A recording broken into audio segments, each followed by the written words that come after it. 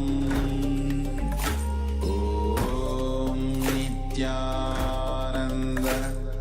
Paramashivoham Om Nityananda Paramashivoham Om Nityananda Paramashivoham Om Nityananda Paramashivoham Om Nityananda. Now, slowly return to your physical body. Start to wiggle your fingers and toes, your wrists and your ankles. Rotate your wrists and ankles, move your arms and legs. Pull your knees in towards your chest and rock your body from side to side, slowly returning to a comfortable seated position.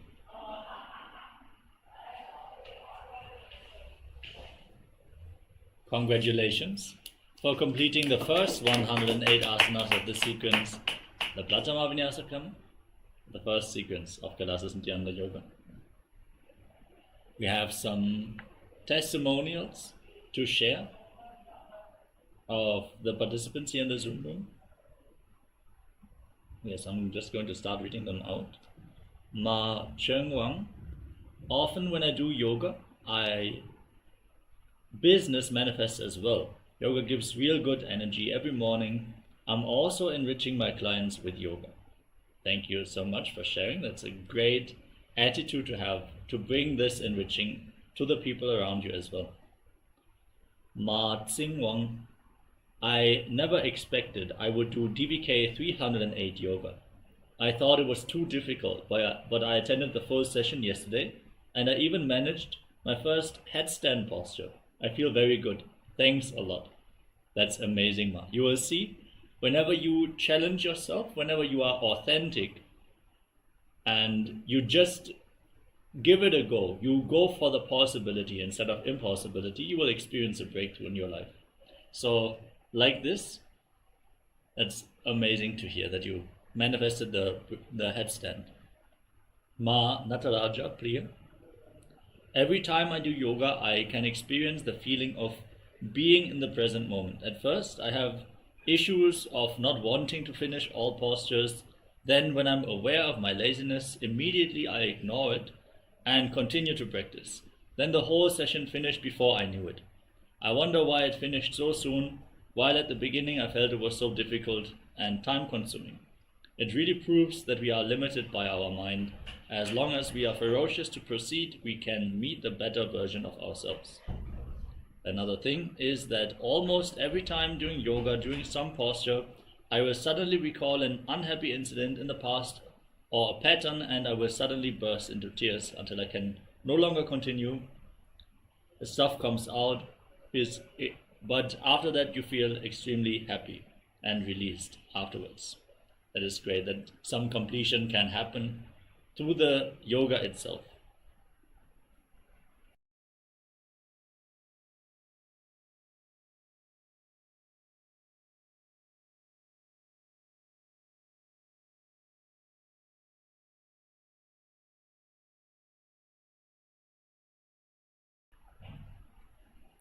Yes.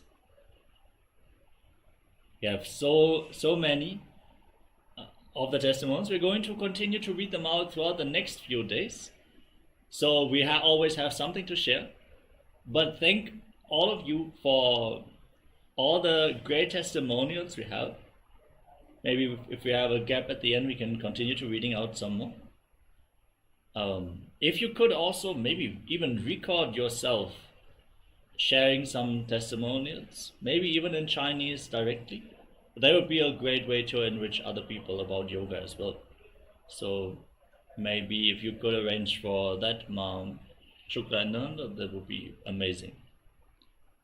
So like this, you can always ask also the people if they have something to share, if they experienced a breakthrough, because every day someone is experiencing a breakthrough in the yoga. So thank you all so much once more for sharing your testimonials, and yes, celebrate yourself. And let us move on to the next asana of the Dvitiya Vinyasa Krama. Now, sit in a comfortable posture and place your hands on your knees in Bindu Mudra with index fingers and thumbs together. Visualize Swamiji in your inner space. Breathe in Samana Kumbhaka, inhale deeply. Hold your breath, then exhale fully, again holding your breath. Internally chanting Om Nityananda Paramashivoham in Yathasana Ishtasana. पर्यङ्कं तत्समाख्यातं यथासंस्थं यथास्थितिः. Now, in a cross-legged position with your hands on the knees in Bindu Mudra. Inhale and exhale as slowly as possible, as deeply as possible, again and again, visualizing Swamiji in Samasana. इदानीं गर्भिणीनां योगाभ्यासो यथा लघु सुखप्रसवलाभाय प्रोच्यते प्राक्तनेपथि. Next up is Muktasana. Now, bring your left heel against the perineum and stack the right foot on top of the left foot. Keep your hands flat on your knees, gaze towards the tip of the nose, and visualize yourself as a sage liberated by the Supreme Pontiff of Hinduism in Muktasana. निपेड्य सेविनीं सूक्ष्मां दक्षिणेतरगुल्फतः वामं याम्येन गुल्फेन मुक्तासनमिदं भवेत्.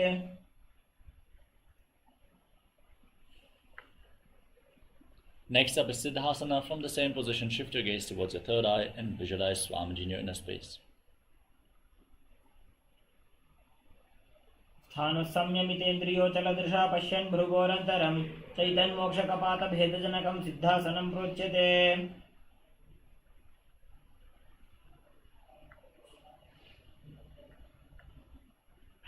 Next up is Siddhi-asana. Now, from the same position, shift your gaze towards the ground in front of you and engage Mahamudra Bandha or Tribandhas as you visualize Swamiji in your inner space in Siddhi-asana. स्थानुसंयमितेन्द्रियोचलदृशा पश्यन् भृगोरन्तरं चैतन्मोक्षकपातभेदजनकं सिद्धासनं प्रोच्यते.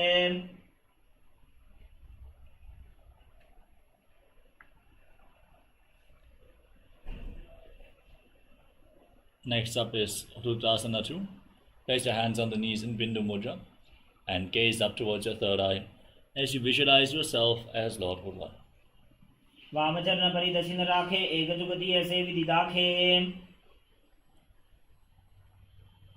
Now shift your gaze towards the tip of your nose and embody tranquility and an unshakable nature in Santadunasana. आसन की गुण मन की चंचलता meet.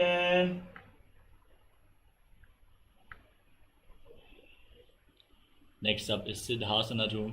Now bring your hands in front of your navel, cupping one palm over the other in Samputa Mudra, resembling a closed lotus flower. Visualize Swamiji in your inner space as you continuously breathe in Samana Kumbhaka. ऋजुकाय समासीन सिद्धासनमुदीरितं प्रसार्य भूपादौ तु दोर्भ्यामङ्गुष्ठमादरात्. Next up is Bandha Yoni Asana. Now set the Sankalpa to manifest through the womb of creation and then get ready to enter Shanmukhi Mudra.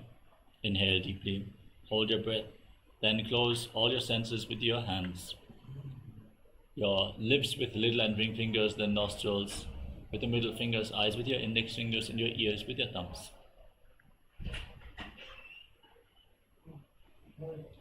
यत्र मध्ये महादेव बन्धयोन्यासने शृणु यत्कृत्वा खेचरो भूत्वा विचरेदीश्वरो यथा. Next up is Virasana. Now place your right foot on top of the left thigh and the left foot below the right thigh. Keep your hands on your knees in Bindu Mudra and embody the state and space of bravery Vira.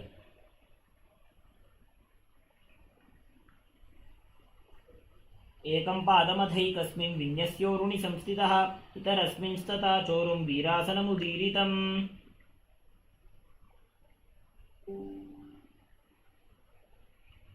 Next up is Valmikasana. Maintain the same position, but shift your gaze up towards your third eye and visualize the great sage Valmiki, poet, author of Ramayana.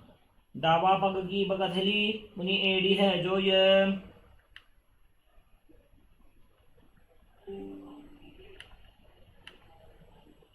Next up is Joni Mudrasana. Now place your hands flat on the knees and gaze towards the tip of the nose, visualizing Yoni Mandala, the visual representation of Devi Paramashiva Shakti in Joni Mudrasana.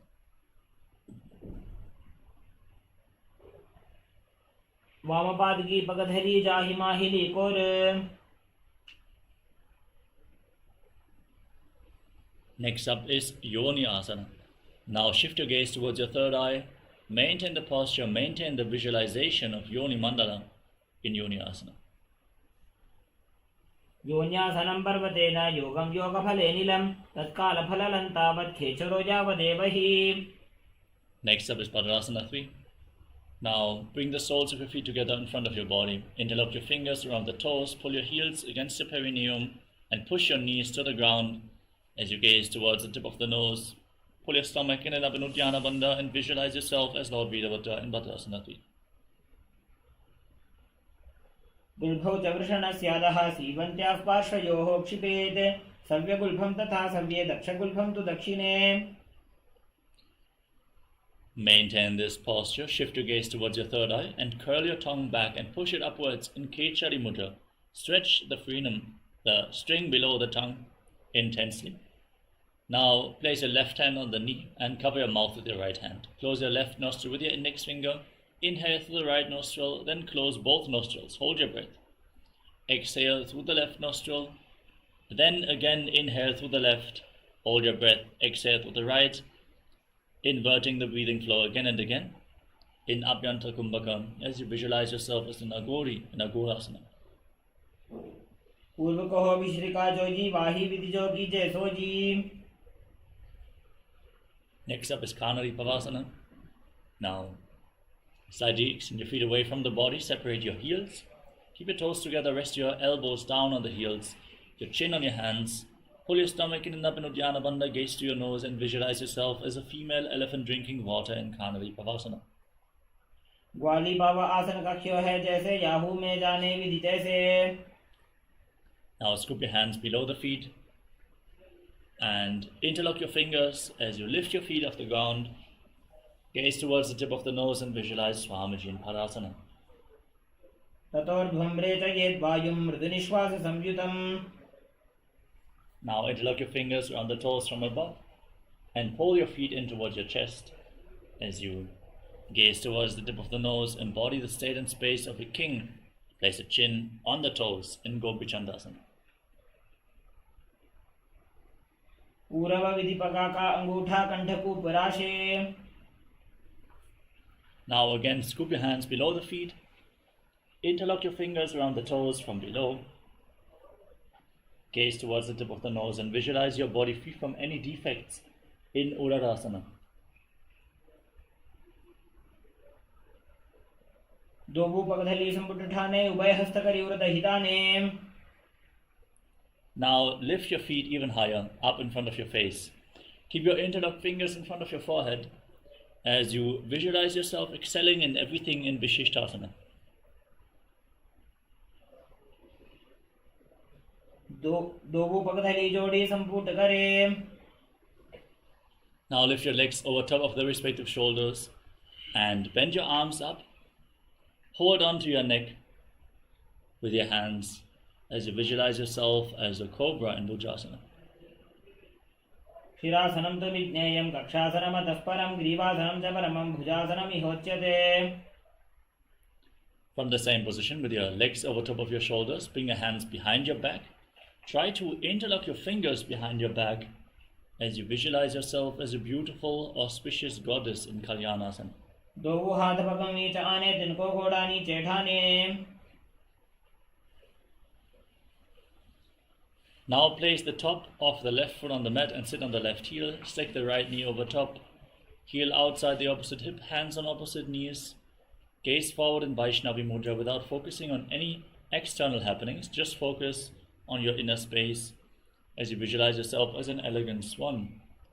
And make an ocean-like sound with your mouth, inhaling through both nostrils and your mouth, and then exhaling through your nostrils alone. Keep your throat engaged to make the ocean-like sound in Ujjayi Pranayama. वामपादं चितेर्मूलं सन्न्यस्य धरणीतले पाददण्डेन जाङ्घ्येन वेष्टयेत् वामपादकम्. Now slide the left foot outside the hip and sit in between your heels. Place your hands on the top knee. Perform Uddiyana Bandha and visualize a cow in your inner space in Dhenukasana.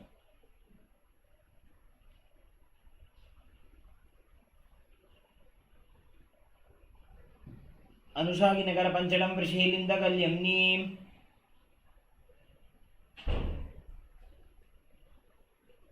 Next up is Machandasana. Now place the right foot on the left thigh and the left foot on the right knee. Gaze up towards your third eye and bring the left arm behind your back. Twist your spine, hold on to opposite thighs and gaze up, visualizing Swamiji in Machandasana. वामपादं चितेर्मूलं सन्न्यस्य धरणीतले पाददण्डेन जाम्येन वेष्टयेत् वामपादकम्. Now untwist your spine, hold on to the big toes and lean forward and down. Place your forehead on the ground and visualize Swamiji in your inner space in Machandasana too. प्रथमजी मनोचरण जुजोजी वामजंग परिराखे sooji. Next up is Guru Asana. Now rise up, interlock your fingers and place them on the left knee. Engage Mahamudra Bandha and visualize Swamiji in your inner space.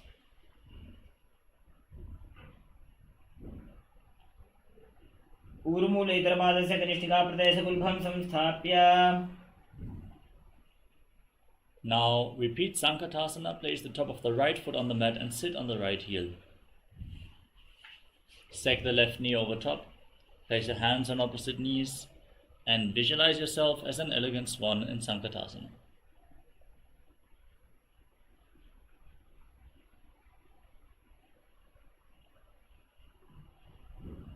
वामपादं चितेर्मूलं सन्न्यस्य धरणीतले पाददण्डेन जाम्येन वेष्टयेत् वामपादकम्.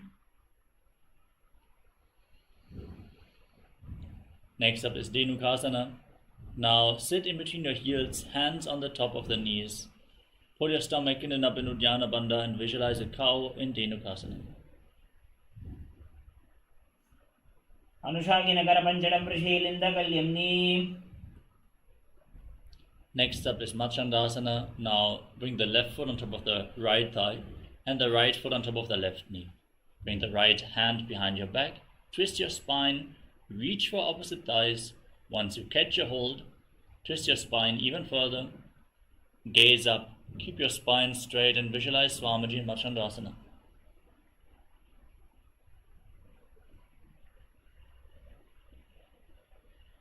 वामपादं चितेर्मूलं सन्न्यस्य धरणीतले.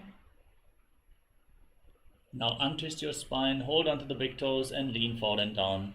Place your forehead on the ground as you visualize Swamiji in Machandasana too. प्रथमजी मनोचरण जुजोजी वामजंग परिराखे sooji. Now rise up. Interlock your fingers, place them on the right knee. Engage Mahamudra Bandha and visualize Swamiji, your Guru, in your inner space in Guru Asana.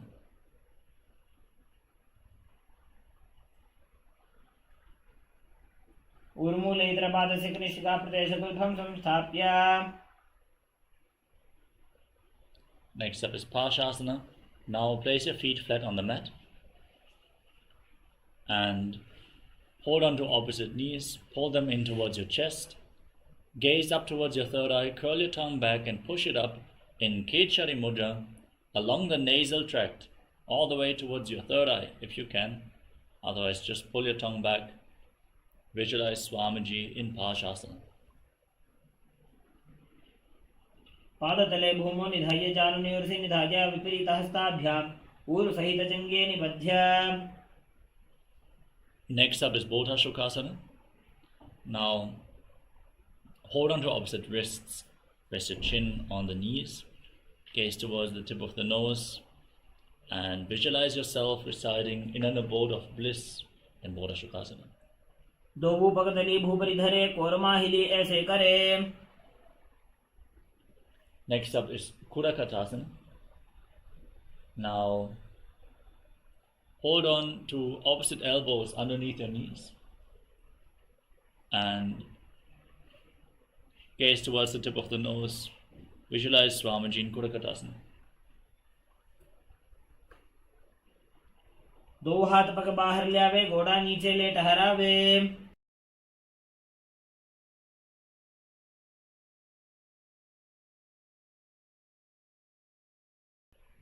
Now cross the right foot over the left and keep your toes pointing up. Gaze towards the tip of the nose and visualize the great sage and Maharishi Sumati in Sumati Asana. मूलद्वारी धरती परिठाने डावा पग परित शब्द आने. Next up is Dandasana. Extend your legs forward. Keep your knees straight. Interlock your fingers and raise your arms up above your head with the wrists pointing outwards. Engage Mahamudra Bandha or Tribandhas. Gaze to your nose. Push your tongue upwards in Kechari Mudra as you visualize Swamiji in Dandasana. इदानीं गर्भिणीनां योगाभ्यासो यथा लघु सुखप्रसवलाभाय प्रोच्यते प्राक्तने पथि. Next up is Arambhasana. Now lean forward and down. Hold on to the big toes in Prana Mudra. Bring your head towards your knees and inhale through one nostril, exhale through the other alternatingly. Perform Nadi Shodhana, cleanse Ida and Pingala Nadi, the two main nadis along the spinal cord. As you balance your prana within your body, visualize Swamiji in Arambhasana.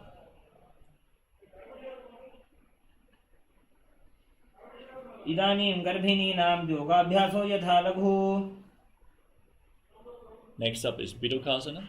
Now separate your feet and slightly raise your knees. Scoop your hands below the shins and hold on to the soles of the feet from the outside.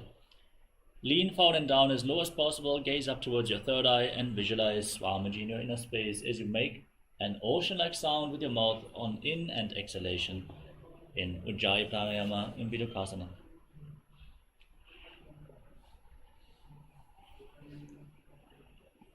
प्रथम बैसी दो पाव पसारी कचक ऊर्ध को करुड़ो डारे. Now bring your heels together in front and scoop your hands below the shins. Bring your chin on the heels as you gaze to your nose and visualize Swamiji in Jalandhari Pavasana.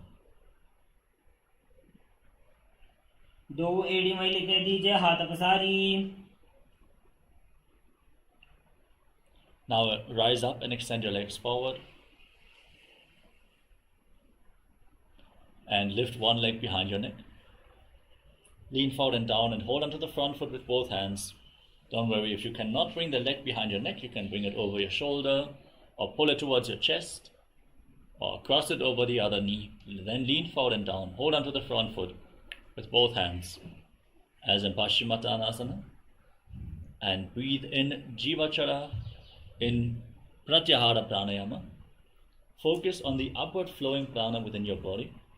The prana is flowing from the soles of the feet or the regenerative organs to the navel, the heart, the throat, the uvula, the center of the eyebrows, the top of the forehead, all the way to the Brahmananda, the crown of your head.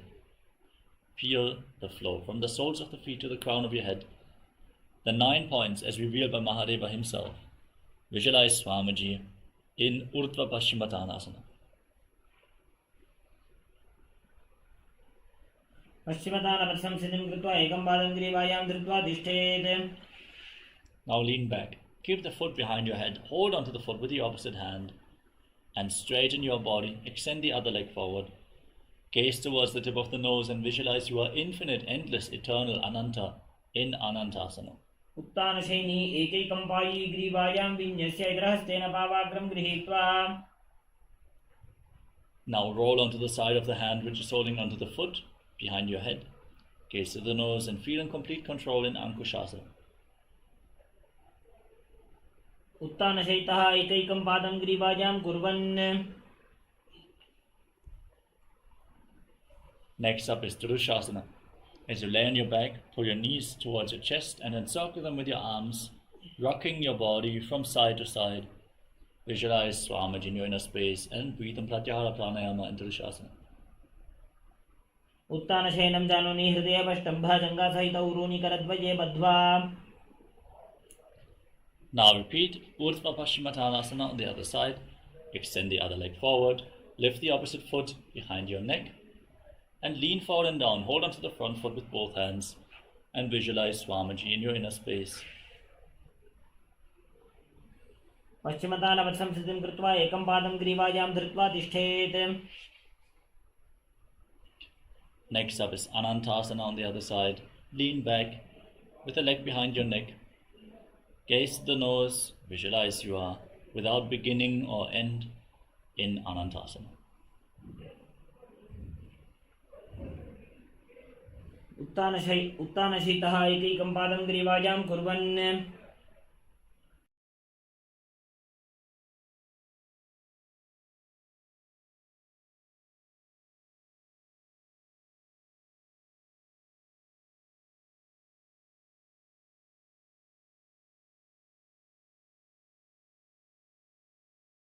Now roll onto the side, which is of the hand which is holding onto the foot.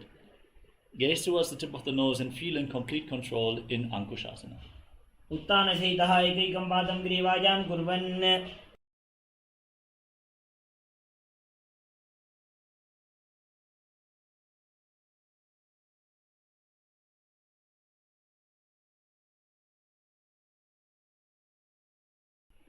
Next up is Yoga Nidrasana. As you lay on your back, one by one, lift your feet up behind your neck and interlock your fingers behind your lower back. Again, if you cannot bring your legs behind your neck, don't worry. You can either bring them over your shoulders, you can cross your feet and pull them towards your chest, opening up your hips. And then gaze to the nose, visualize Swamiji and focus on the upward flowing breath in Pratyahara Pranayama and Yoga Nidrasana. पादाभ्यां वेष्टयेत् कण्ठं हस्ताभ्यां पृष्ठबन्धनं तन्मध्ये शयनं कुर्यात् योगनिद्रा सुखप्रदा. Now raise your arms and interlock them around your neck. Gaze towards the tip of the nose and visualize Lord Vishnu blessing you from within in Atmaramasana.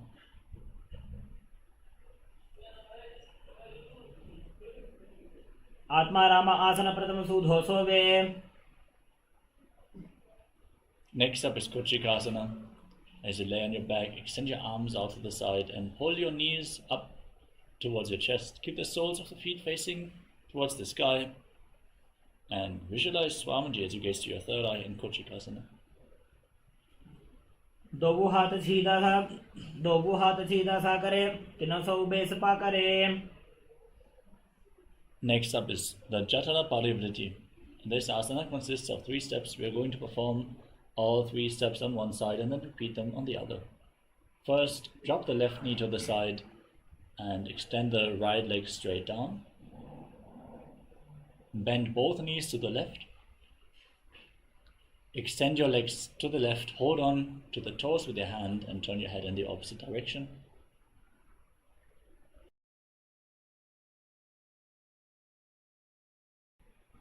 Then return to the center. Again pull your knees against your chest. Now drop the right leg down, extend the left leg to the side. Bend both legs to the side. Now extend both legs, hold on to the toes and gaze in the opposite direction in Jatara Parivritti.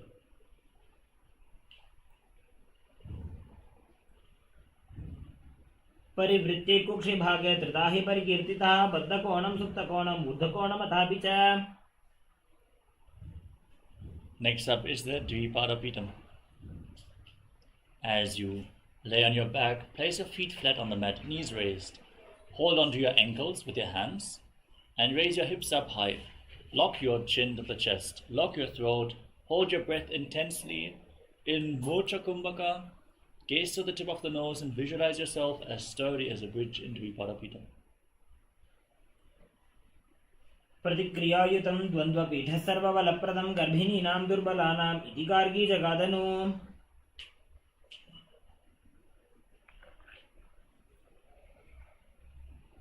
Now bring your hands over top of your shoulders, fingers pointing towards your feet, and lift your hips up high.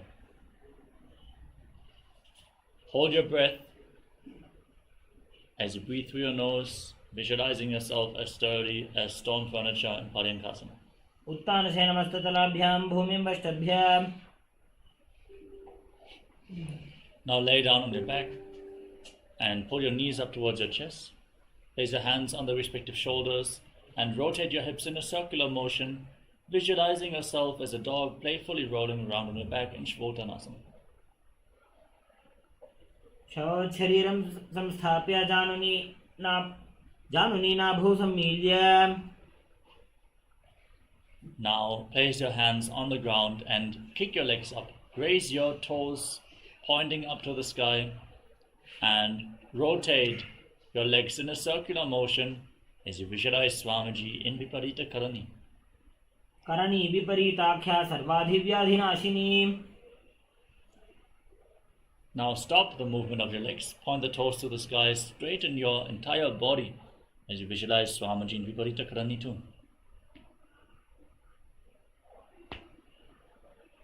भूतले सशिरोद्धत्वा खेनये चरणद्वयं विपरीतकृतिश्चैषा सर्वतन्त्रेषु गोपिता. Next up is Langalasana. Now drop your feet over top of your head. Touch the toes to the ground and interlock your fingers behind your back. In Parashva Mudra, push your hands into the ground and visualize yourself as a plow in Langalasana. नरकासने स्थित्वा नासिकाप्रदेशे भूमौ पादपृष्ठे स्थाप्य. Now hold onto your feet over top of your head as you visualize Lord Paramashiva in your inner space, internally chanting Om Nityananda Paramashivoham, for this is one of the 84 asanas revealed directly by Lord Paramashiva himself, Shaita Paschimottanasana.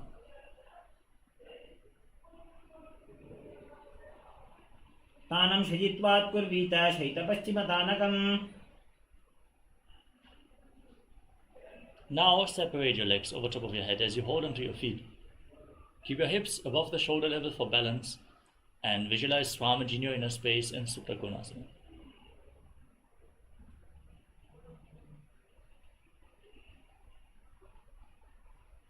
परिवृत्ते कुक्षि भागे त्रिदाहि परिकीर्तितः. Now join your feet back together, hold onto your ankles and roll onto your back, keeping your arms and legs straight, visualizing yourself as a chakra, a wheel in Chakrasana. शवासनस्तद्वौ पादौ कुर्यान्मस्तकतः परो. Now lay on your back and extend your legs up vertically. Hold on to the big toes in Prana Mudra and then separate your legs wide to the side. Visualize Swamiji in your inner space and again breathe in Ujjayi Pranayama. Make an ocean-like sound with your mouth from the throat on the in and exhalation and Supta Prasarita Padangustasana. उत्तानपादं क्रौञ्चं च मरीचिं वीरभद्रकं नटराजं त्रिकोणं च सुप्ताङ्गुष्ठप्रसारणे. Now join your feet back together. Hold on to the big toes and visualize Swamiji in Supta Padangustasana. उत्तानपादं क्रौञ्चं च मरीचिं वीरभद्रकं नटराजं त्रिकोणं च सुप्ताङ्गुष्ठप्रसारणे. Now cross your legs into Padmasana and hold on to opposite elbows over top of your head. Gaze towards the tip of the nose and visualize Matsya, the fish avatar of Lord Vishnu in Matsyasana.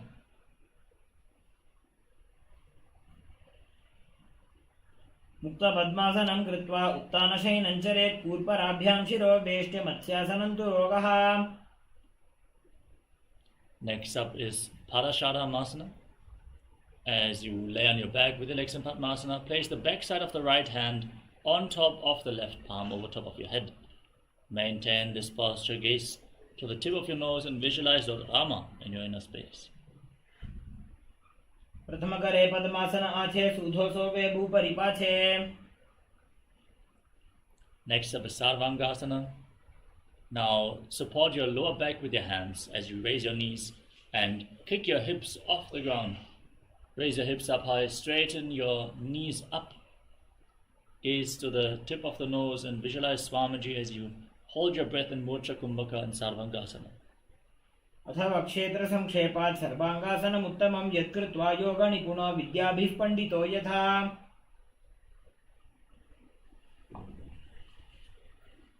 Next up is Vrishchikasana. Laying on your back, keep one foot on the opposite thigh and pull your knees up towards your chest. Extend your arms over top of your head, hook your fingers forward, gaze towards your third eye, and visualize yourself as a scorpion in Vrishchikasana. प्रथमशेन सुधोषि शिकेशिके सन्ति सुदाखे. Next up is Vrishchikasana on the other side. Exchange the position of your feet and repeat this posture. प्रथमशेन सुधोषि शिकेशिके सन्ति सुदाखे. Next up is Vrishaparakshipasana. As you lay flat on your back with your hands interlocked around your neck, lift your legs off the mat and alternate pulling one knee in towards your chest back and forth, and visualize Swamiji in your inner space, calmly breathing in Sahadra Kumbhaka. उत्तानशयनं कृत्वा अङ्गुलिभिः कन्दरां बद्ध्वा. Next up is Maruttanasana. Lay on your back and place your palms next to your hips. Alternate pulling one knee in towards your chest, back and forth. Touch your ears with the respective knees and visualize Swamiji in your inner space. श्रोतानवत् संस्थितिः कृत्वा जानूद्वयं पर्यायेन कर्णयोः संस्पृशेत्. The next asana is Vrikasana. Laying on your back, place your feet flat, stand up and lay back down again and again, visualizing yourself as a wolf. उत्तानशयनं कृत्वा पादतलाभ्यां भूमिं धृत्वा.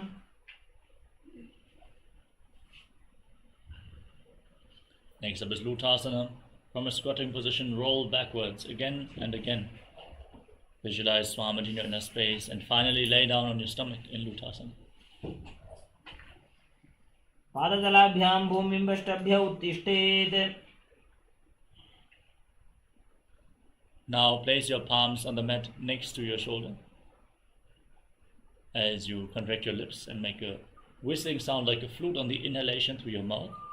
Visualizing yourself as a chariot carrying warriors into a battle for Dharma on your chariot back in Salatasana. निब्जं शयनं कृत्वा नाभिं भूमौ निधाय संवध्यस्ताभ्यां भूमिं वष्टभ्य.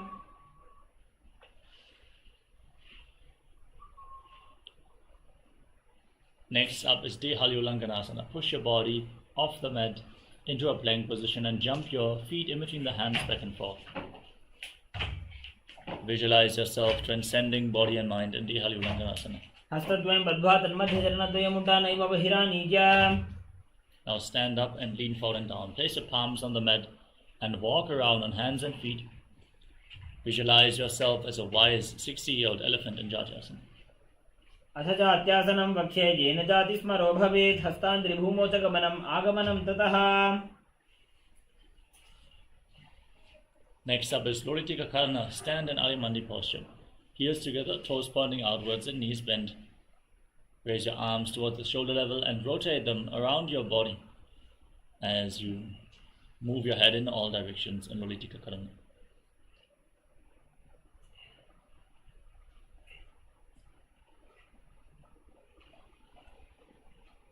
Next up is Sarapasana. Now, if you have a rope available, tie your legs with the rope and stand erect on the mat like a rod. Keep your arms close to your body, hands on your thighs. Visualize your Kundalini Devi as rising and curling upwards around your body in Sarapasana.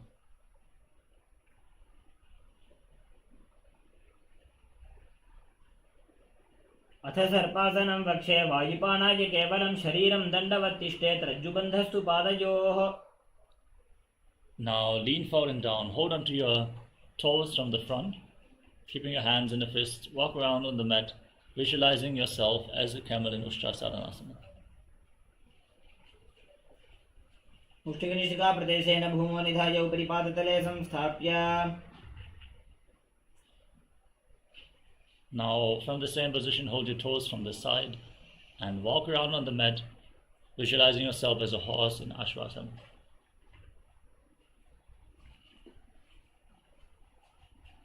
मुष्टिकनिष्ठिका प्रदेशेन भूमौ निधाय उपरि पादतले संस्थाप्य.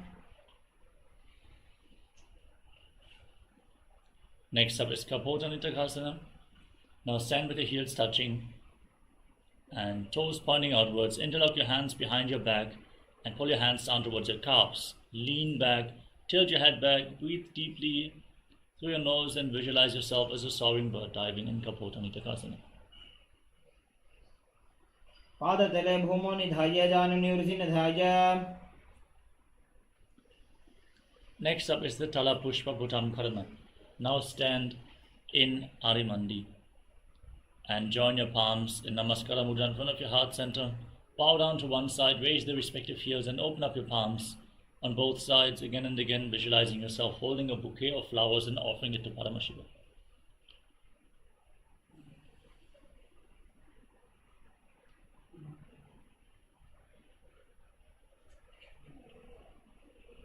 Now gaze to your nose and visualize yourself as a rhinoceros. Then lay down on your stomach and jump your feet back up towards your hands and stand with your hands extended in Namaskara Mudra, resembling the horn of the rhinoceros in Khargasana. आसनं कृत्वा पादतलाभ्यां भूमिं पृष्ठभ्यः उत्तिष्ठेत्. Next up is the Uttanottanam. Now hold on to weights if you want to intensify this asana.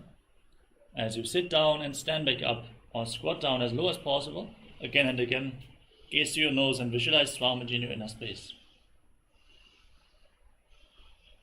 पुनः पुनः उत्थातव्यमसितव्यमिति उत्थानोत्थानं भवति.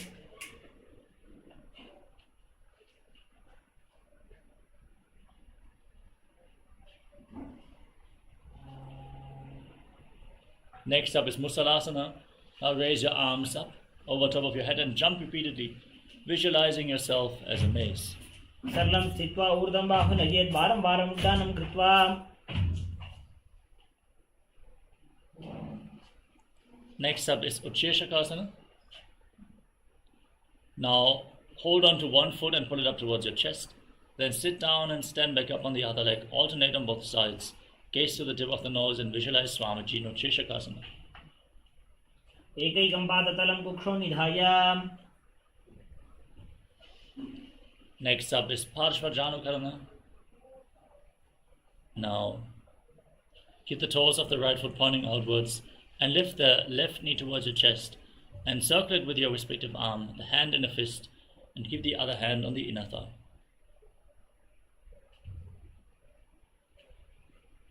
Now extend your arms and the left leg forward, sit down and stand back up, visualizing yourself fiercely dancing as Lord Shiva in Tandavasana. एकेन पादेन स्थातव्यं ताण्डवासनं भवति. Next up is Brahmanasana. Lift the left foot towards the inner opposite thigh. Keep the heel against the perineum, hands by the side of the knees, visualizing Lord Brahma is blessing you from within in Brahmanasana. ब्राह्मणासनमावक्षे यत् कृत्वा ब्राह्मणो भवेत्.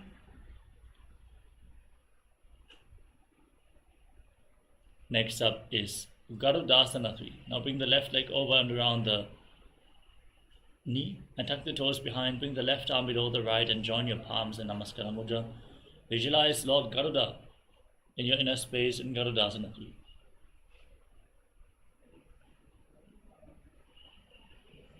उत्तानकूर्मपीठं च सिंहद्गारुडमेव च।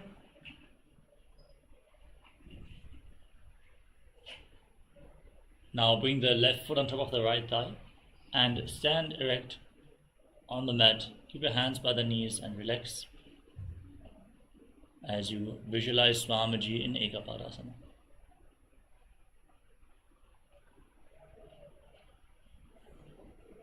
दक्षाङ्घ्रिम्बामपादस्य जङ्घोपरि निधाय च।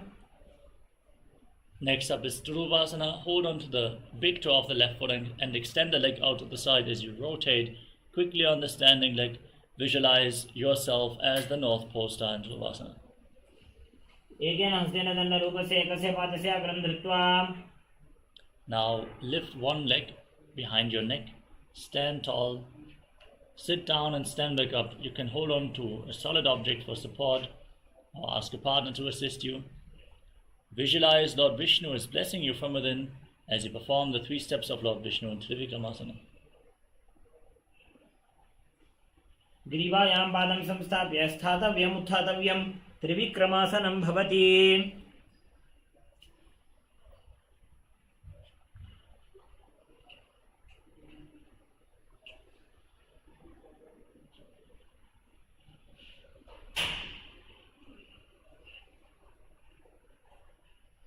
Now repeat Parshvajanukarana on the other side. Keep the toes of the left foot pointing outward. Lift the right knee towards your chest and circle it with the respective hand in a fist, the other hand on the inner thigh.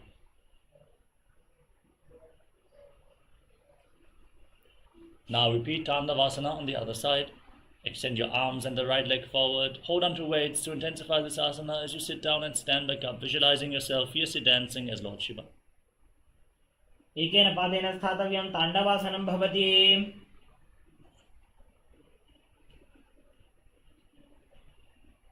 Now repeat Brahmanasana. Lift the right foot towards the inner opposite thigh. Keep the heel against the perineum and the hands relaxed at the side, visualizing Lord Brahma is blessing you from within. ब्राह्मणासनमावक्षे यत्कृत्वा ब्राह्मणो भवेत्। Now bring the right leg over and around the left knee. Tuck the toes behind the calf and bring the right arm below the left. Join your hands in Namaskara Mudra. Visualize yourself as Lord Garuda in Garudasana 3. उत्तानकूर्मपीठं च सिंहद्गारुडमेव च। Now place the right foot on the left thigh and keep your hands relaxed at the side as you visualize Swamiji in Ekapadasana. दक्षाङ्घ्रिम्बामपादस्य जङ्घोपरि निधाय च।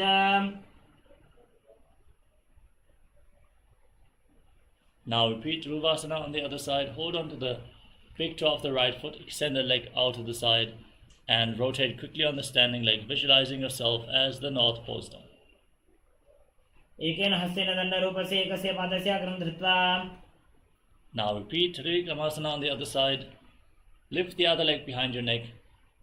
Stand tall, sit down and stand back up. Perform the 3 steps of Lord Vishnu as you visualize Lord Vishnu is blessing you from within. ग्रीवायां पादं संस्थाप्य स्थातव्यम् उत्थातव्यं त्रिविक्रमासनं भवति।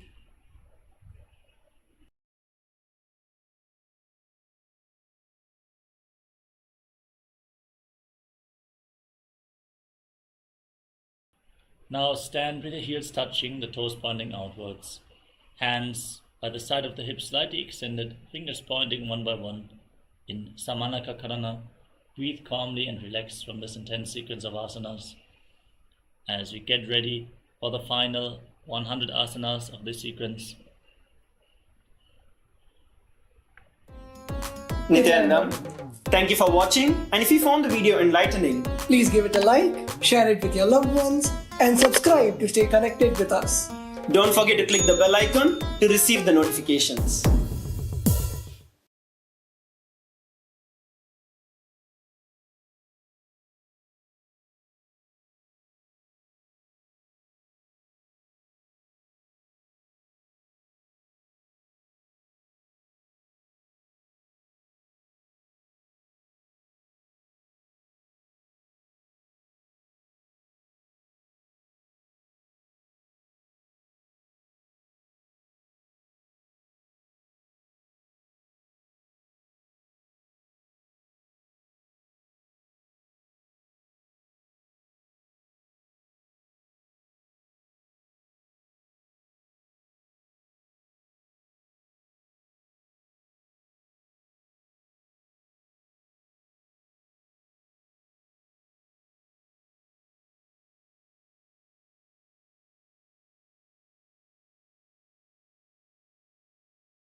Yes.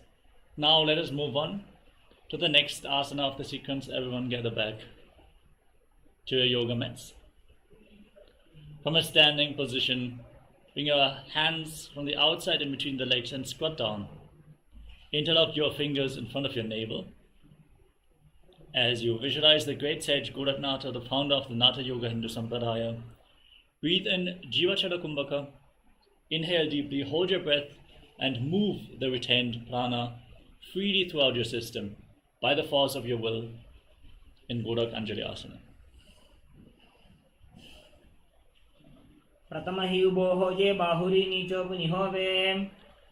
Now from a squatting position, interlock your fingers around your lower back and visualize Swamiji in Kanchasana.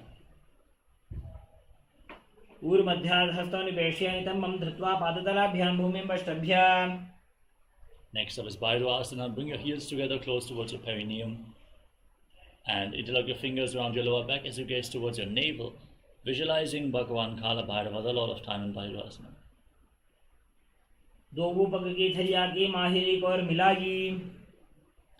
Next up is Varaha-asana. Now, from a squatting position, separate your toes and join your hands behind your back with the fingers pointing down, elbows extended forward like the tusks of a boar. As you gaze to your nose, visualize yourself as Varaha, the boar avatar of Lord Vishnu in Varaha-asana.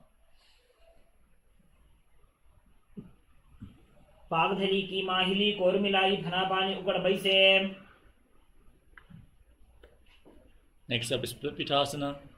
Now hold onto your big toes in Prana Mudra and raise your hips up high to the same level as your knees, visualizing Swamiji in Pripita-asana.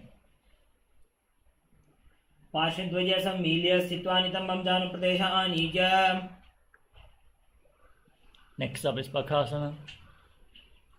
With your hands on the ground, bring your knees onto your arms towards your armpits and then lean forward and down. Lift your feet off the mat and balance as you visualize yourself as a crow in Bakasana.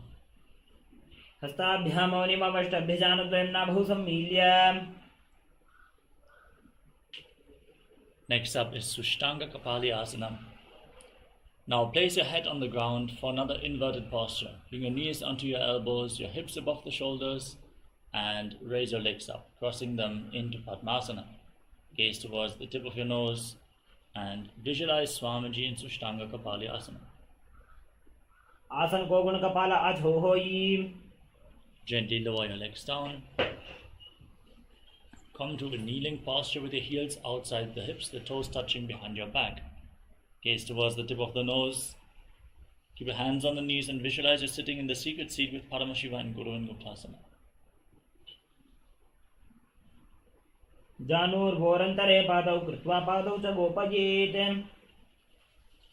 The next asana is Vrikshasana 2.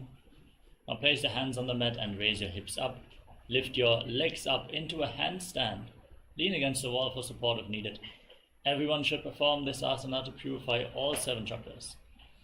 Now visualize yourself as a tree with deep roots growing into the ground in Vrikshasana 2.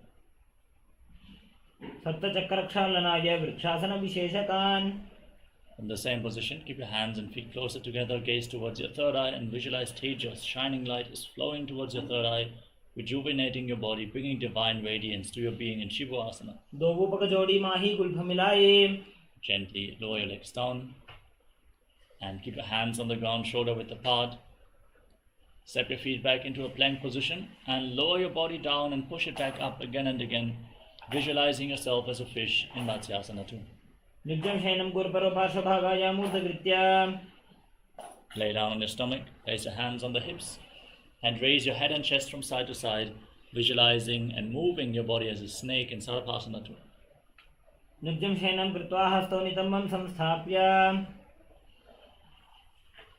Next up is Niralambanasana. Place your elbows on the mat. Rest your chin on your hands with your hands in Padma Mudra, the Lotus Mudra. Place the top of the feet flat on the mat and feel self-supported and completely independent in Niralambanasana.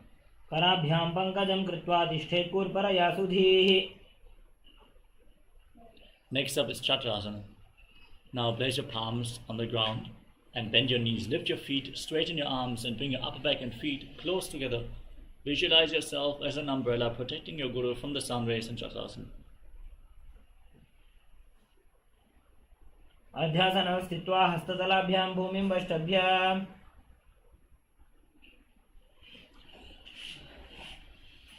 Now come to a kneeling posture. Sit on your heels with the top of the feet flat on the mat. Extend your arms, cup your palms, place them on the mat and bring your forehead on the mat. Gaze to the tip of the nose and visualize yourself as Vajra, the weapon of Indra, symbolizing indestructibility in Vajrasana. इदानीं गर्भिणीनां योगाभ्यासो यथा लघु सुखप्रसवलाभाय प्रोच्यते प्राक्तनेपथि. Next up is Meshasana. Raise your hips, straighten your legs and alternate striking the ground with your hands as you visualize yourself as a powerful ram in Meshasana. गजासन संस्थितो एकैकं बाहुं भूमौ ताडयेत्.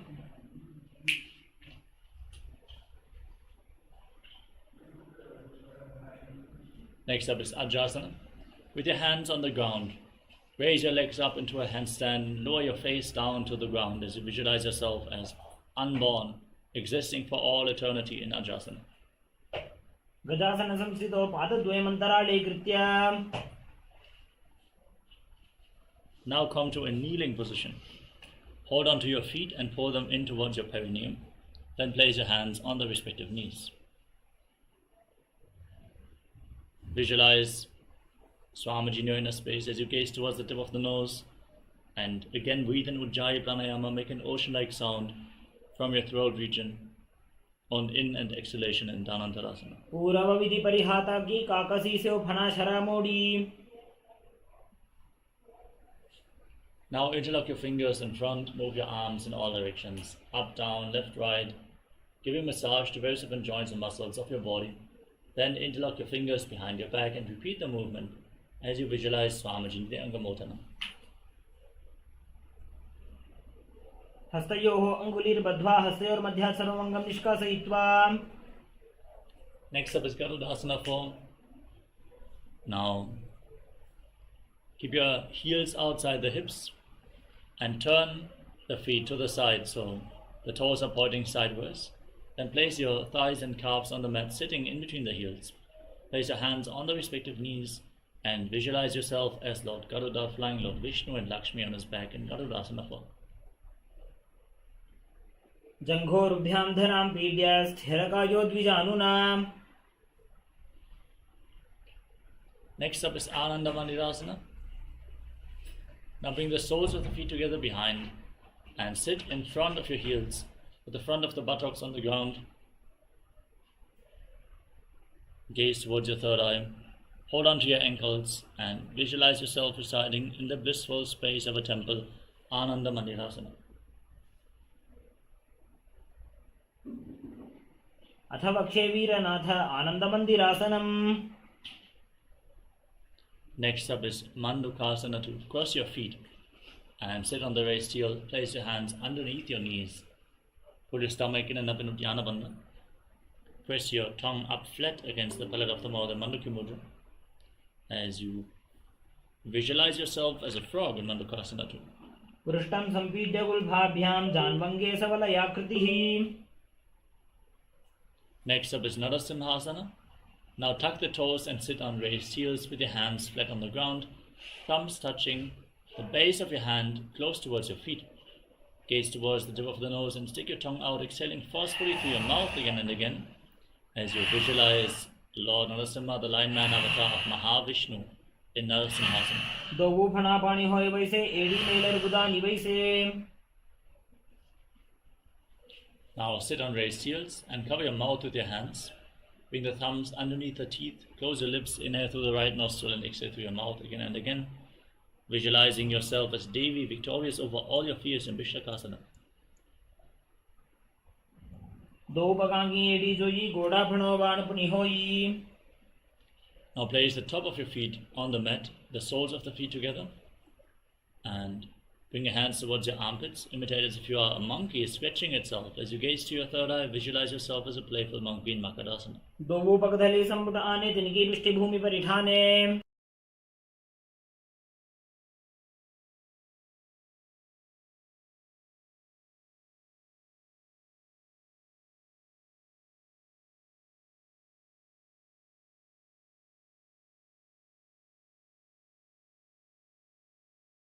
The next asana is Vajrasangarasana.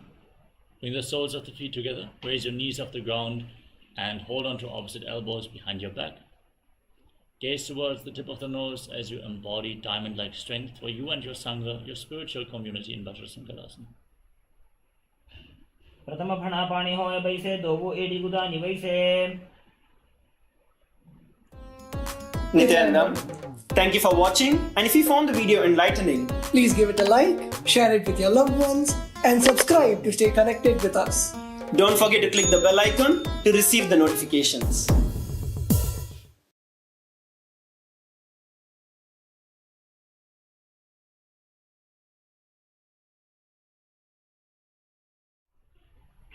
Now place your knees on the ground and cross your feet, sit on the raised heel.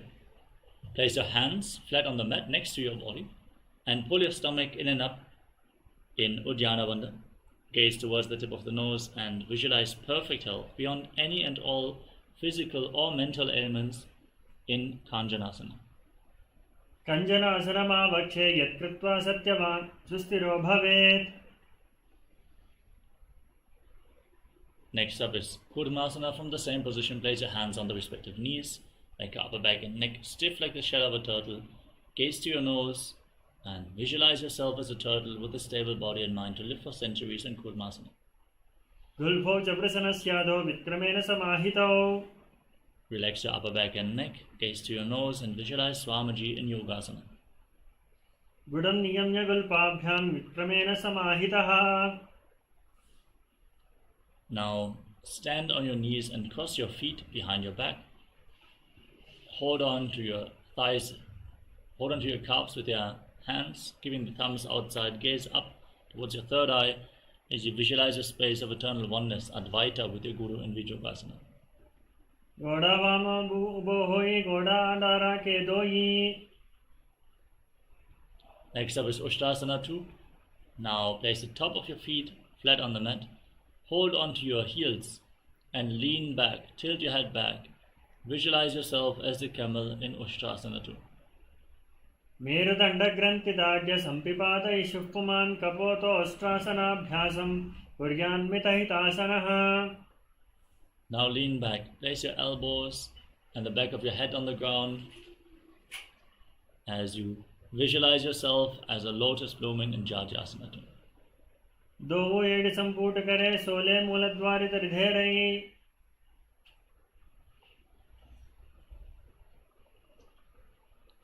Now lay back flat on your back and rise back up. Again and again, gaze towards the tip of the nose and visualize the healing and liberation of your causal body in Viratasana. जंगा पृष्ठभूमो निदाज्य जंगोत्रयोः ऊर्ध्नि संस्थाप्य.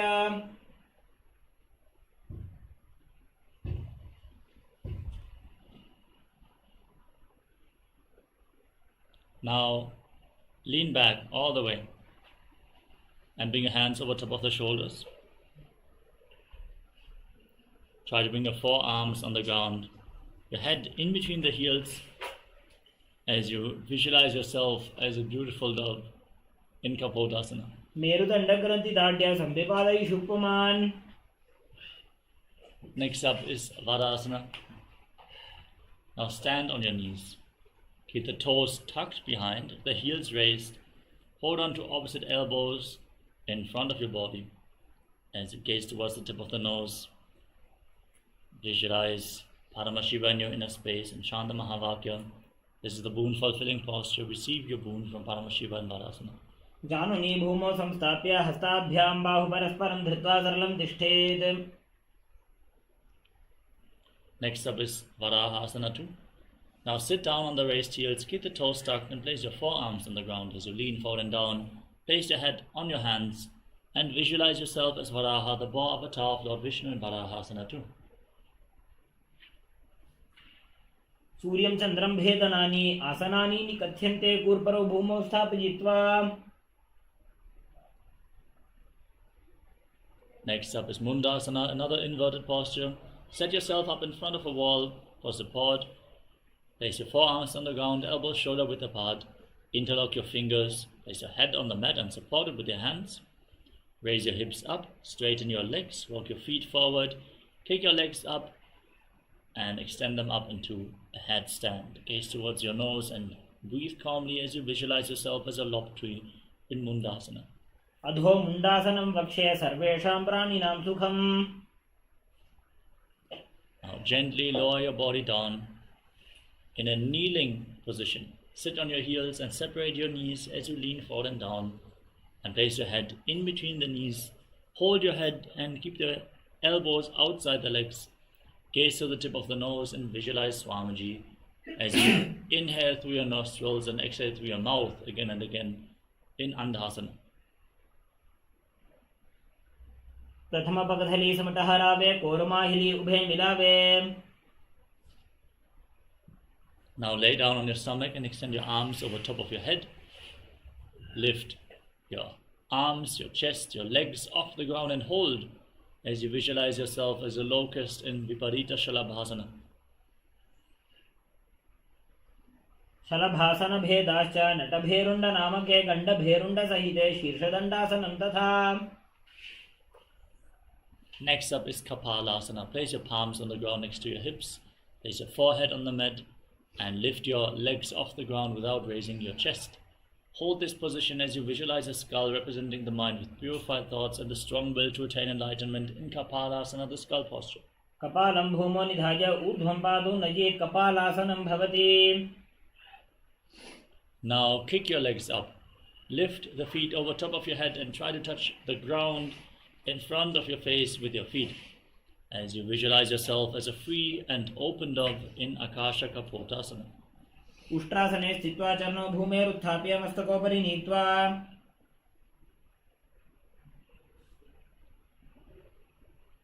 Next up is Chatakasana.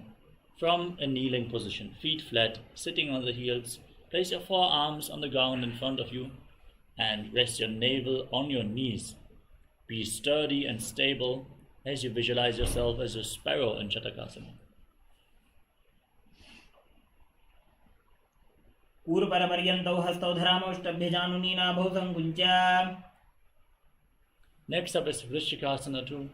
Now with your forearms on the ground, raise your hips and straighten the legs. Walk your feet forward and kick your legs up, lifting the feet over top of your body. Bend the knees, bend your back, try to touch the back of your head with your feet as you visualize yourself as a scorpion in Vrishikasana 2.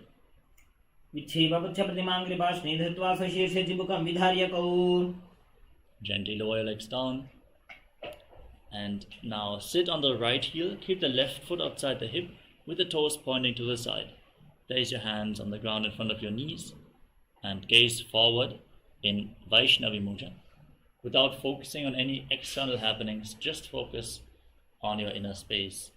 Forcefully inhale through your nose, hold your breath, and then slowly exhale through the nose again in Antarangaka Kumbhaka as you visualize yourself as a bull in Vrishasana.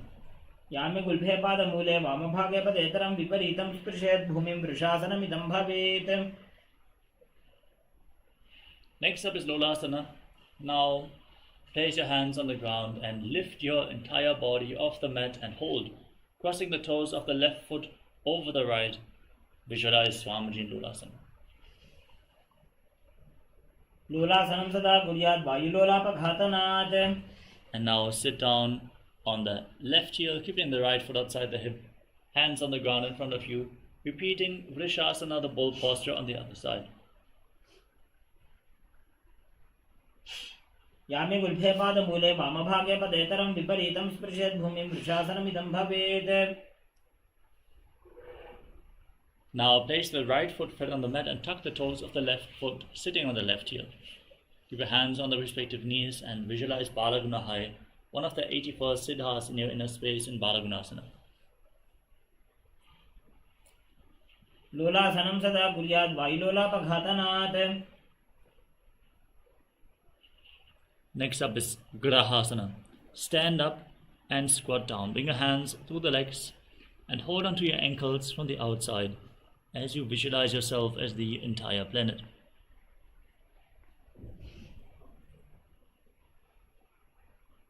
Padatale bhumo samsthapya janu madhye kurparo sthapya.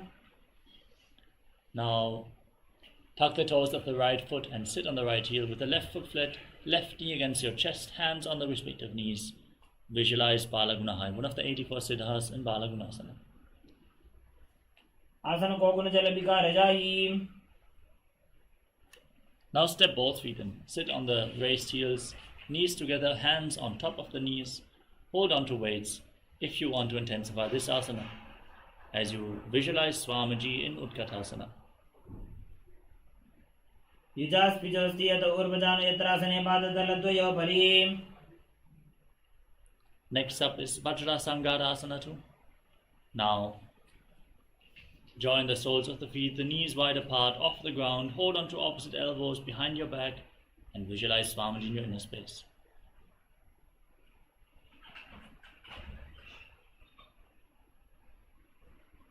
प्रथम फणा पाणी होय वैसे AD में लरगुदानी वैसे.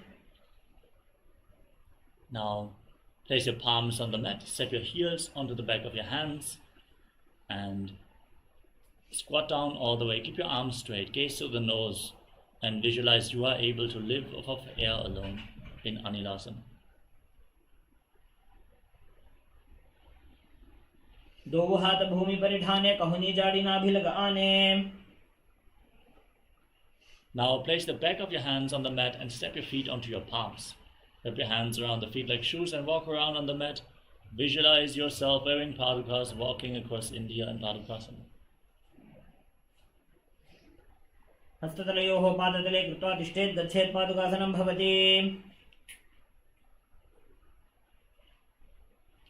Next up is Kukkutodhanasana. Now place your hands on the ground and kick your legs up and let them fall back down again and again, visualizing yourself as a rooster in Kukkutodhanasana. हस्ततले भूमौ कृत्वा पादतले च ऊर्ध्वमुड्डानं कृत्वा. Now kick your legs up and dance around on two hands, feeling yourself become free of all inhibitions in Viparita Nirjasana. हस्ततलाभ्यां भूमिमष्टाभ्य ऊर्ध्वपादाग्रे कुर्वन्. Now separate your feet and lean forward and down, placing one hand on the mat as you place the other hand on the respective ear. Keep your arms straight. Feel the grounding effect of this posture as you visualize Swamiji in Kunjarasana.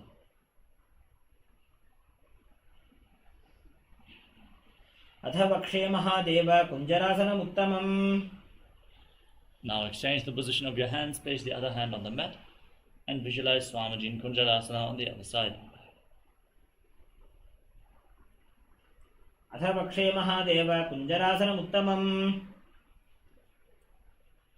Now squat down, hold onto your ankles and keep your heels close towards your body, the toes off the mat, and balance on your heels as you visualize yourself as a Kadamba tree, a pious tree that promotes a long life in Kadambasana. पार्श्वेभ्यां भूमिमष्टभ्य हस्तद्वयेन गुल्फौ धृत्वा. Now place your feet flat on the mat and pull your knees towards your chest as you visualize any excess vata being released from a balance within your system in Pavana Muktasana. द्वयोस्तु पादयोः पाणिं लात्वा स्वस्वनितम्बके. Next up is Chakorasana. Now lift one leg behind your neck and extend the other leg forward. Keep your hands on the ground next to your body and lift your entire body off the mat as you gaze to your third eye and visualize yourself as a powerful source of energy. पूर्वतानं चतुष्पादपीठं वज्रासनं तथा. Now hold on to your big toes.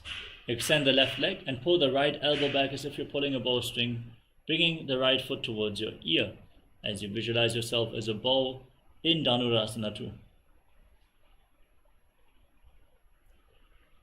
पादाङ्गुष्ठौ तु पाणिभ्यां गृहीत्वा श्रवणावधि धनुराकर्षकाकृष्टं धनुरासनमीरितम्. Next up is Ashtavakrasana. Now lift the right leg over your shoulder and hook the left foot on top of the right. Extend your legs out to the side, lean forward and balance, visualizing yourself as a flying crane in Ashtavakrasana.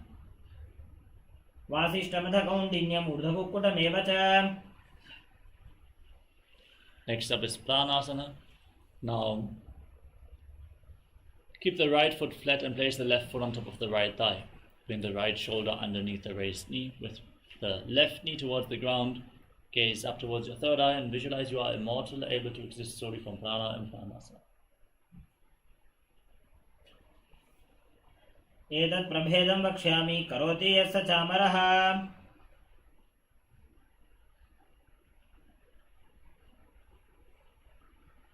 Next up is Parshvamatsindasana.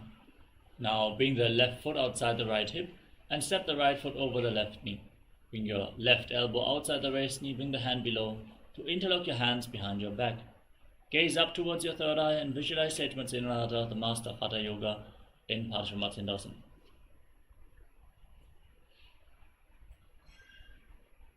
पार्श्वाभ्यां धृत्यते यास्तु पार्श्वमत्स्येन्द्रमुत्तमम्.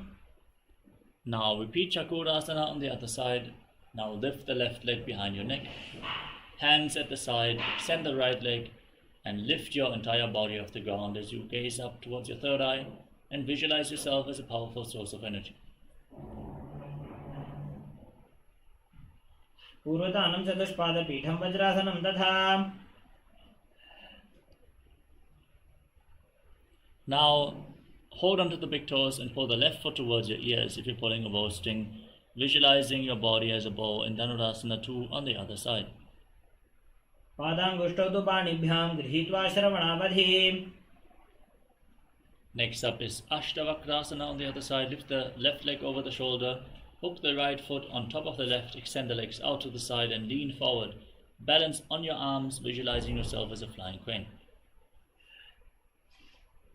वामपार्श्वं उदं स्थाप्य. Now place the left foot on the mat, the right foot on top of the left thigh.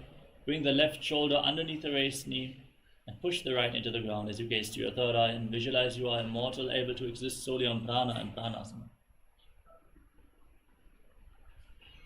एतत् प्रभेदं वक्ष्यामि करोति यस्य चामरः. Now bring the right foot outside the left hip, step the left foot over top of the right knee. And twist the right elbow outside the raised knee with the hand below to interlock your hands behind your back. Twist your spine, keep your back straight and visualize Sage Matsinanada and Parshvamatsindasana.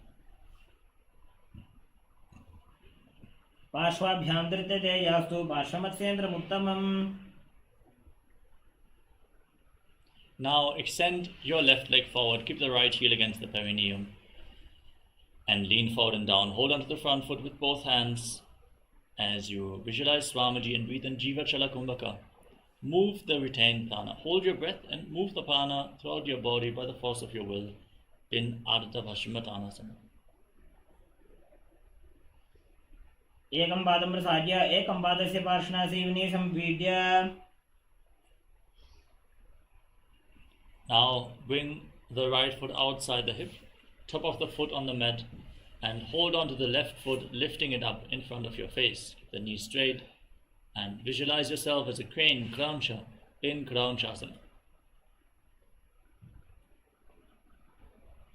उत्तानपादं क्रौञ्चं च मरीचिं वीरभद्रकं नटराजं त्रिकोणं च सुप्ताङ्गुष्ठप्रसारणे.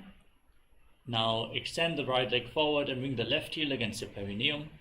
Lean forward and down. Hold on to the front foot with both hands as you hold your breath and move the retained prana in Ardha Paschimottanasana. एकं पादं प्रसार्य एकं पादस्य पार्श्वनासीवने संपीड्य. Now bring the left foot outside the hip, top of the foot flat on the mat, knee on the ground, and lift the right foot up in front of your face. Visualize yourself as a crane in Kraunchasana. उत्तानपादं क्रौञ्चं च मरीचिं वीरभद्रकम्. Now come to a cross-legged position. Bring your feet in between the thighs and calves. You can use the support of your hands.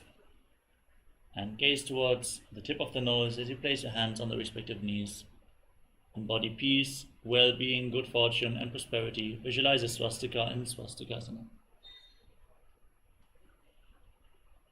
जानुर्घोरन्तरे सम्यक् कृत्वा पादतले उभे. Maintain the same posture but cover your heels with your hands.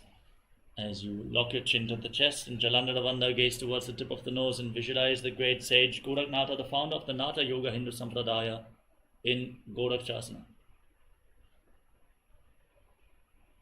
जानोर्घोरन्तरे पादौ उत्तानो व्यक्तसंस्थितौ. Next up is Bhagasana 2. Now bring the left heel against the perineum and place the right foot on top of the left thigh. Gaze up towards your third eye. Visualize Swamiji in your inner space. Meditate on Arihanta, the enlightened one, the Lord, the Avatar. As you get ready to enter Shanmukhi Mudra, inhale all the way and close all the senses with your hands. Close your lips with little and ring fingers, the nostrils with the middle fingers, eyes with your index fingers, and your ears with your thumbs in Bhagasana 2.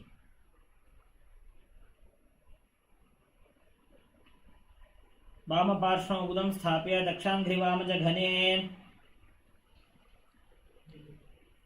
Now place your feet on top of opposite knees and keep your hands on the ground next to your body, palms facing up.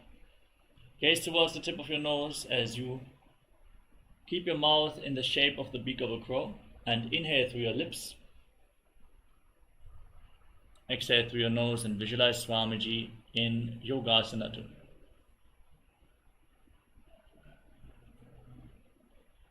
उत्तानौ चरणौ कृत्वा संस्थाप्योपरि जानुनोः. Now place your palms on the ground next to your body and lift your entire body off the mat. Balance as you pull your knees towards your chest and visualize yourself as a rooster in Urdhva Kukkutasana.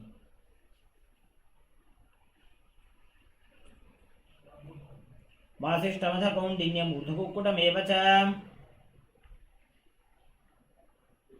Next up is Siddha Haratali Asana.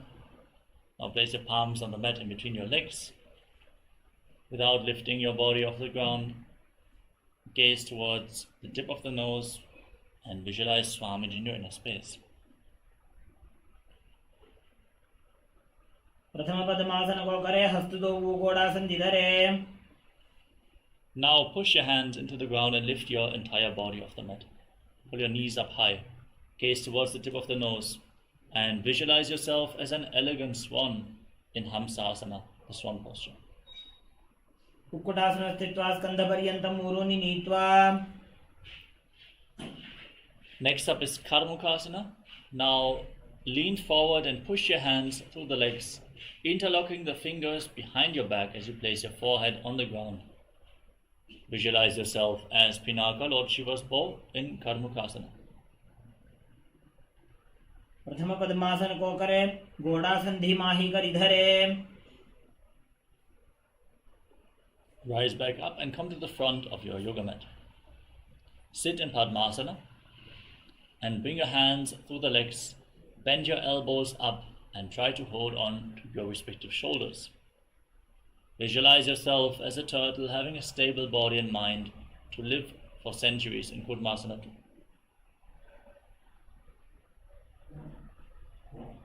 By जंग प्रदक्षिण पावा दाई जंग परिबाई ल्यावा. Maintain this posture, lock your chin to the chest and gaze to your nose, and rejoice knowing you're sitting in Shiva's secret mount posture, Granthi Bedasana. अथ वक्षे नीलकण्ठ ग्रन्थिभेदासनं शुभम्. Now roll onto your back. Keep holding onto your shoulders, your legs in Padmasana. Gaze to your nose and the body, a turtle laying on its back in Uttana Kurvasana. Kukkutasana बन्धस्तं कराभ्यां धृतकन्धरम्. Now kick yourself back up. Sit in Padmasana and place your hands in between the legs, one palm flat on the mat. Hold your wrist with the other hand. Push that hand into the ground. Lift your knees up and lift your entire body off the mat on one arm, visualizing yourself as a rooster in Pangu Kukkutasana. Kukkutasana स्थित्वा एकेन हस्तेन अन्यस्य मुनिबन्धं धृत्वा. Now exchange the position of your hands. Place the other palm on the mat. Hold its wrist. Push the hand into the ground as you lift your body up. repeating Pangukukkutasana on the other side as you visualize yourself as a rooster. Kukkutasana स्थित्वा एकेन हस्तेन अन्यस्य मणिबन्धं धृत्वा. Next up is Gurudasana. Now sitting in Padmasana, place your elbows on the toes, interlock your fingers, rest your chin on your hands, your thumbs against the throat, and visualize you have gone beyond all greed and cowardice in Gurudasana. जानोर्घोरन्तरे पादौ उत्तानो व्यक्तसंस्थितौ. Next up is Padmasana 3. Place one hand over the other, palms facing up, and rest your hands in your lap. Gaze towards the tip of the nose, engage all three bandhas, Mahamudra Bandha, and visualize Swamiji in your inner space in Padmasana 3. उत्तानौ चरणौ विधाय विधिवत् शक्तिस्थितौ योगिरात्. Now place your hands on the respective knees. Gaze towards the tip of the nose and visualize Paramashiva in your inner space. 25 heads, 50 hands, 75 eyes.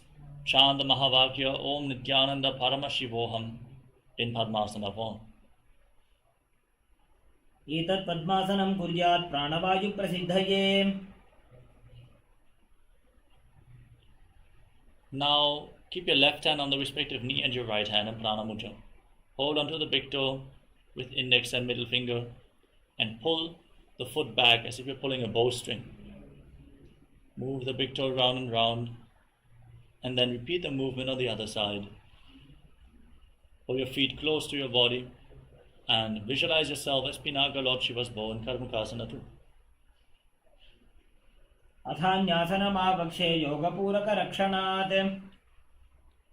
With your feet close towards your body, cross your arms behind your back and hold on to the big toes in Prana Mudra. Gaze towards the tip of the nose, engage Mahamudra Bandha and visualize yourself as Pinaka Lord Shiva's bow in Karmukasana 3. कार्मुकासनमाक्षित्य उदरे पूरयेत् सुखं तदा वायुर्वसो याति कालेन सूक्ष्मवायुना. From the same position, lift your head. Gaze up towards your third eye as you visualize yourself as the action of Paramashiva's third eye, destroying anything you come across in Riddhasana.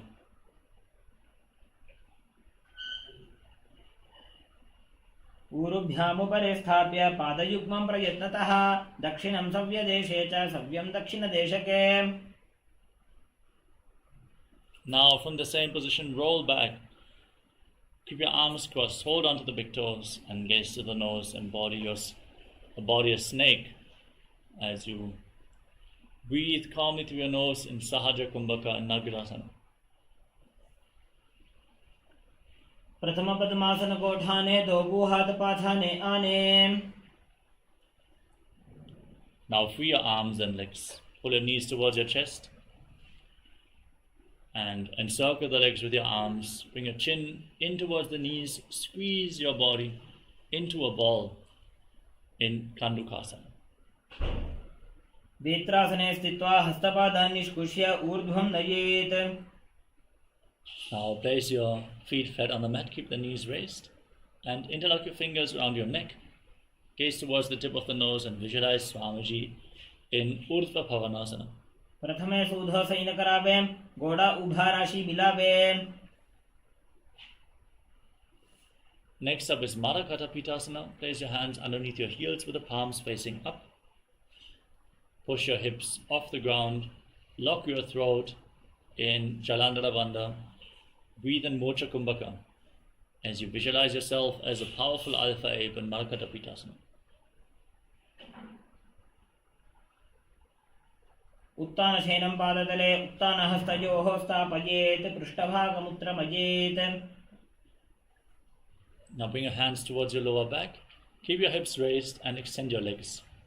Bear your body weight on your elbows as you gaze towards the tip of the nose and visualize Swamiji in Uttana Shikipitakasana. जङ्घोरुबलहीनश्चेत् उत्तानशिखिपीठकम् अप्रमत्तः प्रकुर्वीत भुक्तेः प्राग्विजितेन्द्रियः. Now kick your legs up and place your hands on the ground for support. Point the toes to the sky. Breathe in Mocha Kumbhaka and visualize yourself blissfully traversing through Narakaloka unscathed in Narakasana. ग्रीवाकण्ठेन भूमिं विष्टम्भः पादाग्रद्वयमूर्धमुत्रयेत्. Bring your hands back towards your lower back and straighten your entire body. Lower your legs down. Engage your core intensely as you visualize yourself as a boat crossing the ocean of samsara in Tiryan Naukasana. नौकावत् स्थित्वात् ऊर्ध्वं पादाग्रद्वयं नयेत्. Now bring your hands back to the ground. Your body straight as a flagpole. Visualizing yourself as the Kailasa flag respected across all nations in Rajas and other flagpoles. तिर्यन् नौकावत् ग्रीवापृष्ठगोर्परैः भूमिं वष्टभ्य. Now lay down flat on your back. Keep your hands at the side of the body, palms facing up. In Mritasana, the final asana of this posture, forcefully pull the Kundalini Shakti up along your spine, awakened by this intense asana sequence, from the Muladhara all the way to the Sahasrara Chakra. Lay completely still, without any movements of the body and mind, untouched from any desire to move your body, as you visualize your body as dead and Swamiji, the Supreme Pontiff of Hinduism, is liberating you. Internally chant Om Nityananda Paramashivoham. उत्तानं शववद्भूमौ शयनं तु शवासनं शवासनं श्रान्तिहरं चित्तविश्रान्तिकारणम्.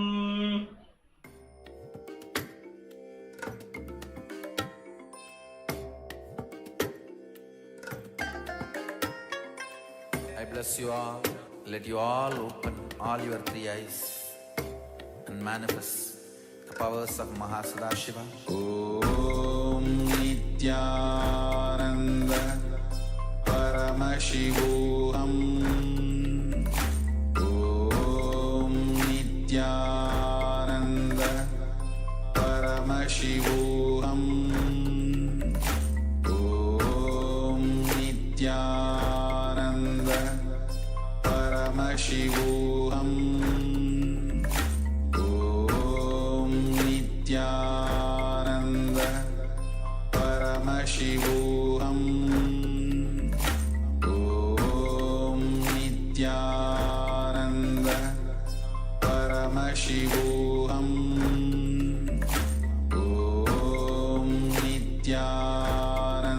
Nityananda Paramashivoham. Om Nityananda Paramashivoham. Om Nityananda Paramashivoham. Om Nityananda Paramashivoham. Om Nityananda Paramashivoham. Om Nityananda Paramashivoham.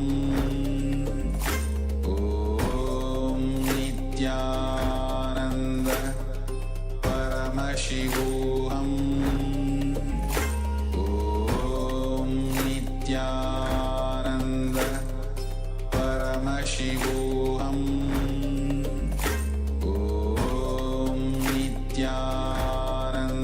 Nityananda Paramashivoham. Om Nityananda Paramashivoham. Om Nityananda Paramashivoham. Om Nityananda Paramashivoham. Om Nityananda Paramashivoham. Om Nityananda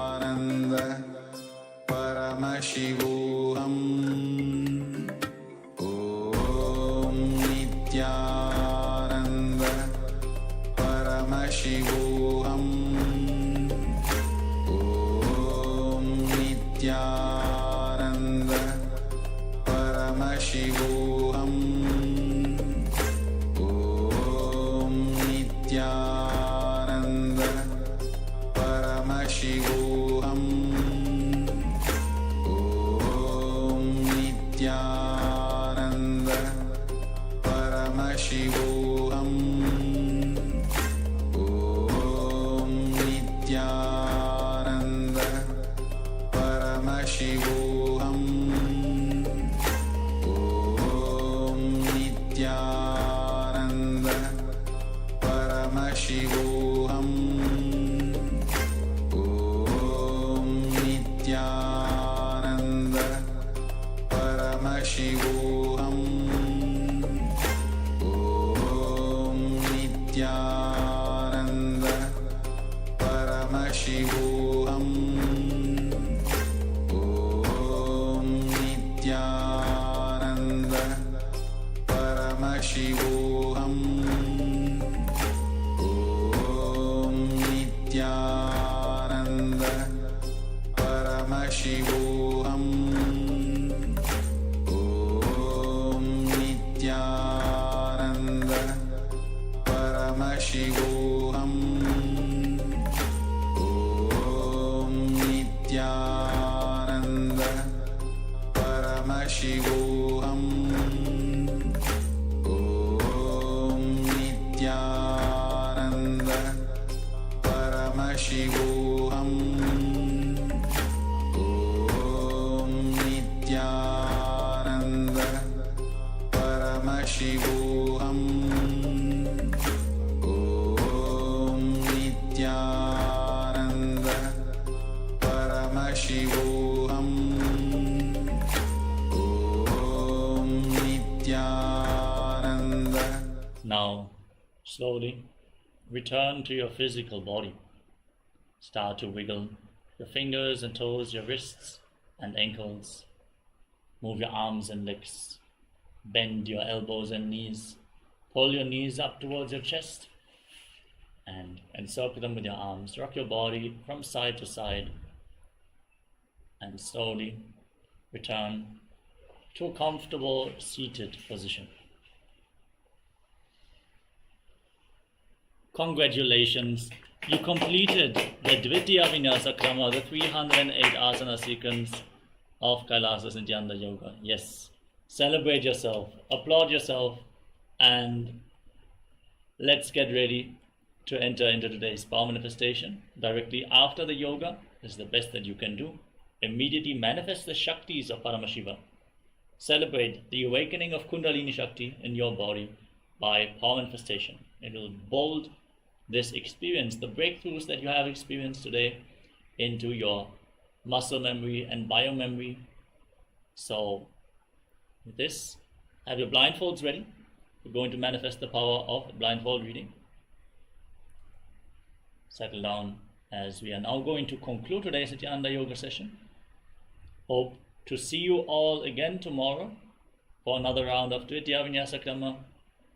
As before mentioned, please share your breakthroughs that you had today with your translator so we can share your Sakshi Pramana, your individual experience here in the yoga sessions, in the break in between the Pratama and the Dvitiya Vinyasa Krama. And for now, let us sit with our head, neck and spine in a straight line, the hands in Namaskara Mudra in front of the heart center. Close your eyes, take a deep breath, visualize Swamiji in your inner space as we close this session with the Purna Mantra. Om Purnamadah Purnamidam Purnat Purnamudachyate Purnasya Purnamadaya Purnamevavashishyate. Om Shanti Shanti Shanti. Hari Om Tatsat. Sarvam Bhagavat Shri Nityananda Paramashiva Padukarpanamastu. Om Nityanandam. Thank you all. Paramashivoham Om Nityananda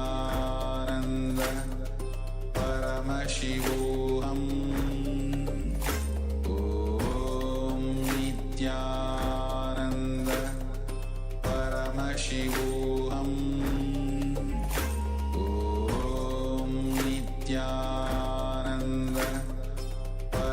Paramashivoham Om Nityananda Paramashivoham Om Nityananda Paramashivoham Om Nityananda Paramashivoham Om Nityananda Paramashivoham Om Nityananda Paramashivoham Om Nityananda Paramashivoham Om Nityananda Paramashivoham Om Nityananda Paramashivoham Om Nityananda Paramashivoham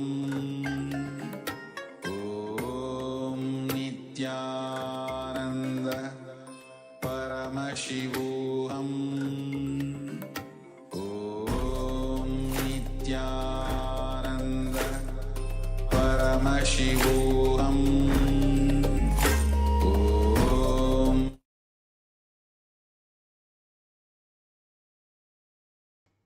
Yes, Nityanandam, and welcome to all the Paramashivoham Level 2 participants.